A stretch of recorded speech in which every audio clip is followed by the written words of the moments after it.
ಈಗ ತಮಿಳುನಾಡಲ್ಲಿ ಟಿವಿಕೆ ಸಹವಾಸ ಮಾಡಿದ್ದ ಕಾಂಗ್ರೆಸ್ ಟಿವಿಕೆ ಜೊತೆ ಮೈತ್ರಿ ಬಗ್ಗೆ ಚುನಾವಣೆಗೂ ಮುನ್ನ ಭಿನ್ನ ಮಾತನ್ನು ಆಡಿತ್ತು. ಆದರೆ ಟಿವಿಕೆ ಮೈತ್ರಿ ಬಗ್ಗೆ ಒಲವು ವ್ಯಕ್ತಪಡಿಸಿದ್ದು ರಾಹುಲ್ ಗಾಂಧಿ ಅವರು. ಡಿಎಂಕೆ ಜೊತೆ ಹೋಗೋಣ ಅಂತ ಹೇಳಿದ್ದು ಖರ್ಗೆ ಮತ್ತು ಚಿದಂಬರಂ. ಟಿವಿಕೆ ಜೊತೆ ಅಧಿಕಾರ ಹಂಚಿಕೊಂಡ್ರೆ ರಾಷ್ಟ್ರ ಮಟ್ಟದಲ್ಲಿ ಎಫೆಕ್ಟ್ ಆಗುತ್ತೆ ಅಂತಕ್ಕಂಥ ಆತಂಕ. ಸದ್ಯಕ್ಕೆ ಕಾದು ನೋಡುವ ತಂತ್ರಕ್ಕೆ ಮುಂದಾಗಿದೆ ಕಾಂಗ್ರೆಸ್. ಟಿವಿಕೆ ಮೈತ್ರಿಗೆ ರಾಹುಲ್ ಒಪ್ತಾರಾ ಇಲ್ವಾ ಅಂತಕ್ಕಂಥದ್ದೇ ಪ್ರಶ್ನೆ. ಅಂದರೆ ಚುನಾವಣೆಗೂ ಮುನ್ನದ ಲೆಕ್ಕಾಚಾರ ಬೇರೆ ಇರುತ್ತೆ. ಆಗ ಯಾರು ಗೆಲ್ತಾರೆ ಏನು ಎತ್ತ ಅಂತ ಯಾರಿಗೂ ಗೊತ್ತಿರಲ್ಲ. ಬಟ್ ಈಗ ಹಂಗಲ್ಲ. ಈಗ ಯಾವುದು ಸಿಂಗಲ್ ಲಾರ್ಜೆಸ್ಟ್ ಪಾರ್ಟಿ ಇದೆ, ಸಾಮಾನ್ಯವಾಗಿ ನಮ್ಮ ಕಡೆ ಹೇಳ್ತಾರಲ್ಲ ಗೆದ್ದೆತ್ತಿನ ಬಾಲ ಹಿಡಿಯೋದು ಅಂತ, ಎಲ್ಲರೂ ಮಾಡ್ತಾರೆ. ಹಾಗಾಗಿ ಅಣ್ಣಾ ಡಿ ಎಂ ಕೆ ಅವರು ಈಗ ಬಾಹ್ಯ ಬೆಂಬಲ ಅಂತ ಇದ್ದಾರೆ. ಕಾಂಗ್ರೆಸ್ ಅವ್ರ ಬೆಂಬಲ ಬೇಕು ಅಂತಂದರೆ ಅವ್ರು ಪಡ್ಕೋಬೇಕಾಗತ್ತೆ. ನೋಡೋಣ ರಾಹುಲ್ ಗಾಂಧಿ ಅವ್ರು ಏನು ತೀರ್ಮಾನ ತಗೋತಾರೆ ಈಗಲೂ. ಆಮೇಲೆ ಇನ್ನೊಂದಾಗುತ್ತೆ, ಒಂದು ವೇಳೆ ಇವರೇನಾದರೂ ಟಿ ವಿಗೆ ಬೆಂಬಲ ಕೊಟ್ಟರೆ ಕಾಂಗ್ರೆಸ್ ಅವರು, ಇಂಡಿ ಒಕ್ಕೂಟ ಇದೆಯಲ್ಲ ಇವ್ರದ್ದು, ರಾಷ್ಟ್ರ ಮಟ್ಟದಲ್ಲಿ ಇಂಡಿ ಒಕ್ಕೂಟ, ಅದರಿಂದ ಡಿ ಎಂ ಕೆ ಹೊರಗೆ ಬರಬಹುದು. To everybody in Tamil Nadu, this election is an ideological fight between the Congress Party DMK alliance and the BJP AIDMK alliance. The BJP controls the AIDMK and they are trying to enter Tamil Nadu to destroy and attack Tamil culture, Tamil language and Tamil tradition. The AIDMK leadership is fully compromised by the BJP because of their corruption cases.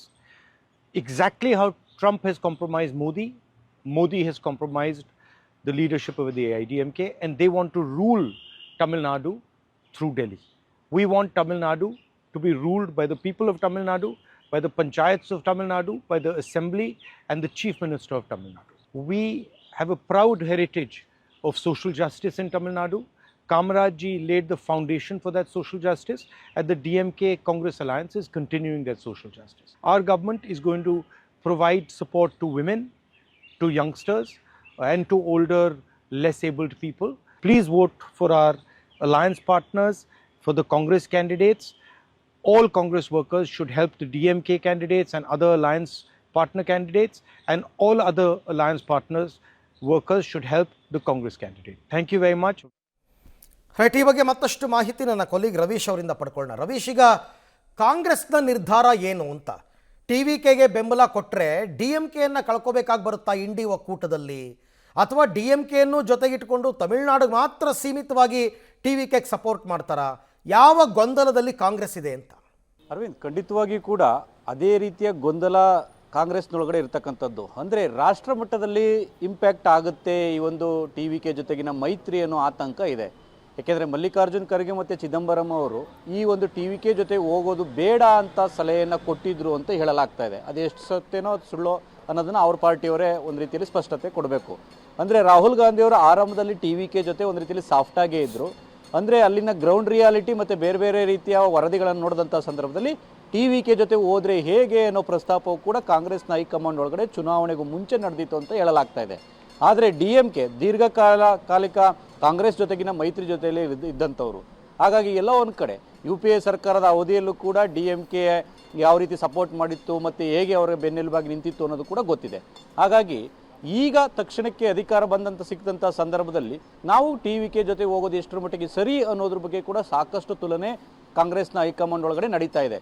ಯಾಕೆಂದರೆ ರಾಹುಲ್ ಗಾಂಧಿಯವರು ಆ ಒಂದು ಚುನಾವಣೆಗೂ ಮುನ್ನ ಒಂದು ಮಾತನ್ನು ಹೇಳ್ತಾರೆ, ಸಾಮಾಜಿಕ ನ್ಯಾಯಕ್ಕಾಗಿ ನಾವು ಮತ್ತು ಡಿ ಎಂ ಕೆ ಜೊತೆ ಮೈತ್ರಿಯನ್ನು ಮಾಡಿಕೊಂಡಿದ್ದೇವೆ.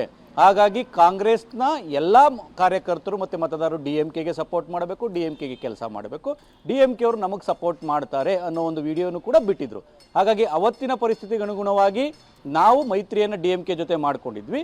ಇವತ್ತು ಬದಲಾಗಿದೆ, ಹಾಗಾಗಿ ಟಿ ವಿ ಕೆ ಜೊತೆ ಹೋಗ್ತೀವಿ ಅಂತ ಹೇಳ್ತಾರೋ, ಇಲ್ಲ ನಾವು ಈಗಾಗಲೇ ಏನಿದೆ ಅದಕ್ಕೆ ನಾವು ಸ್ಟಿಕನ್ ಆಗಿದ್ದೀವಿ, ಡಿ ಎಂ ಕೆ ಜೊತೆ ನಮ್ಮ ಮೈತ್ರಿ ಚುನಾವಣಾ ಪೂರ್ವದಲ್ಲಿತ್ತು, ಚುನಾವಣಾ ನಂತರವೂ ಕೂಡ ಅದೇ ಮುಂದುವರಿಯುತ್ತೆ, ಅಧಿಕಾರಕ್ಕಾಗಿ ನಾವು ಮೈತ್ರಿಯನ್ನು ಬಿಡೋದಿಲ್ಲ ಅಂತ ಹೇಳ್ತಾರನ್ನು ಕೂಡ ಕಾದು ನೋಡಬೇಕಾಗುತ್ತೆ. ಹಾಗಾಗಿ ರಾಷ್ಟ್ರ ರಾಜಕಾರಣದ ಮೇಲೆ ಇಂಪ್ಯಾಕ್ಟ್ ಆಗುತ್ತೆ. ಜೊತೆಗೆ ಫ್ಯೂಚರ್ ದೃಷ್ಟಿಯಿಂದ ಕಾಂಗ್ರೆಸ್ ಈ ಒಂದು ವಿಚಾರದಲ್ಲಿ ಅಳೆದು ತೂಗಿ ನಿರ್ಧಾರ ತೆಗೆದುಕೊಳ್ಳಬೇಕಾದಂಥ ಅನಿವಾರ್ಯತೆಯಲ್ಲಿ ಸಿಲುಕಿದೆ.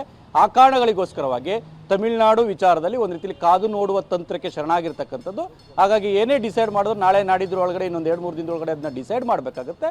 ಹಾಗಾಗಿ ರಾಹುಲ್ ಗಾಂಧಿಯವರು ಫೈನಲ್ ಆಗಿ ಯಾವ ತೀರ್ಮಾನ ತೆಗೆದುಕೊಳ್ತಾರೆ ಕಾದು ನೋಡಬೇಕು. Arvind, right, thank you Ravish, ತಮ್ಮ ಎಲ್ಲ ಮಾಹಿತಿಗಾಗಿ ಧನ್ಯವಾದ.